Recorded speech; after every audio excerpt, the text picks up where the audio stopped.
আসসালামু আলাইকুম। হঠাৎ করে কোনো পরিকল্পনা ছাড়াই আজকে আমরা আসছি কালিয়াকুরের মাঠা নাকি অনেক বিখ্যাত, যার কারণে আজকে আসছি কালিয়াকুরের মাঠা খাইবার লাগা। জীবনে প্রথমবারের মতন মাঠা খাওয়ার অভিজ্ঞতা কেমন হয় এটাই আজকে আপনাদের লগে একটু শেয়ার করবাম। আমরা এখন আছি কালিয়াকুর চা বাগান নামক একটা জায়গার মাঝে। কালিয়াকুর চা বাগান মাঠা ঘরের ভিতরে। আসলে এটা কি মাঠার দোহান নাকি আসলে এটা মাঠার কোনো ছোটখাটো একটা পার্ক, এটা আসলে বুঝা গোলাই যাচ্ছি না। পরিবেশটা এত সুন্দর, এটা আসলে আপনারা দেখলেই কইতে পারবেন। প্রকৃতির অপরূপ সুন্দর যে ভরপুর মাঠা ঘরের যে এরিয়াটা আছে, এই এরিয়াটা অতি সুন্দর এবং নান্দনিক প্রাকৃতিক পরিবেশ। আমার বন্ধুরা যে যেমনে মন চাইতেছে এমনি ঘুরতেছে, ঠিক এইভাবে ছবি তুললে এরা স্মৃতিচারণ করে রাখিয়া দিতেছে। এত সুন্দর মনোরম প্রাকৃতিক পরিবেশ পাইয়া হাইরা আমরা যেই কাজে আইছিলাম সেই কাজ করতেই ভুলে গেছি। আমরা যেন মাঠা খাইবার আইছি, মাঠা খাওয়ার কথাটাই ভুলে গেছি। যার কারণে আর দেরি না হইরা হাইরা বন্ধু করে লইয়া হাইরা সরাসরি মাঠা ঘরের ভিতরে গেছি গা।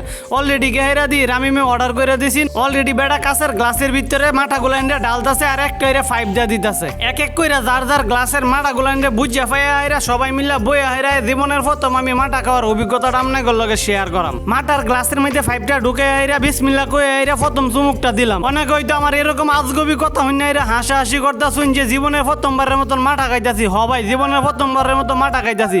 কত জিনিস খাইলাম, কত জায়গা ঘুরলাম, কিন্তু এই মাঠাটা আমার টেস্ট করা হয়েছে না। মাঠার মধ্যে প্রথম চুমুকটা দেওয়ার সময় অনেক এক্সাইটেড ছিলাম, কারণ কিরম জানি ওইটারে এর স্বাদ। অবশেষে এত দূরে আওয়ার সার্থকতা হয়েছে। আমার এরম বা মাঠা খাওয়া দেখে হয়তো আপনাদের মনে হইতেছে যে কি নাহি আহামরির স্বাদ। আসলে স্বাদের কথা আমি কি কইতাম, জীবনের প্রথমবারের মতন মাঠা খাইতেছি। এরম তো আর না যে আমি মাঠা টেস্ট করে রাখছি, এটার কোনো নাম্বার দেখাইরা আমি যে এটার ভালো মন্দ কইম। তবে আমার কাছে মনে হয়েছে এটা আহামরি কোনো স্বাদের কোনো জিনিস না। ওখানে এক একজনের মুহের স্বাদ এক এক রকম, এটা তো আর আমি কইতাম না। আপনাদের যার যার পার্সোনাল ব্যাপার। তবে সব মিলে আইরে আজকের বিহাল ডাঙ্গর খুব বালাই কাটছে। মাঠা ঘরের মাঠার সাথে আহামরি কি তা জানি না, কিন্তু এইরকম প্রাকৃতিক পরিবেশের মধ্যে এরকম সুন্দর পরিবেশ দেখে আইরা এক গ্লাস মাঠা খাওয়ার লাগে আপনার মন চাইতেই পারে। মাঠা সম্পর্কে আমার এরকম অভিজ্ঞতা পাইয়া আইরা কালিয়াকুরের মানুষ মনে হয় আমার প্রতি একটু ক্ষিপ্ত হয়েছে। আসলে ক্ষিপ্ত হওয়ার মতো কিছু না, মাঠার সাথে আসলে ভালোই, কিন্তু আমি আগেই কইছি যে এক একজনের মুখের টেস্ট এক এক রকম। এক একজন মানুষের এক একটা খাবার হইতাছে প্রিয়। যেমন আমার হইতাছে বিরিয়ানি।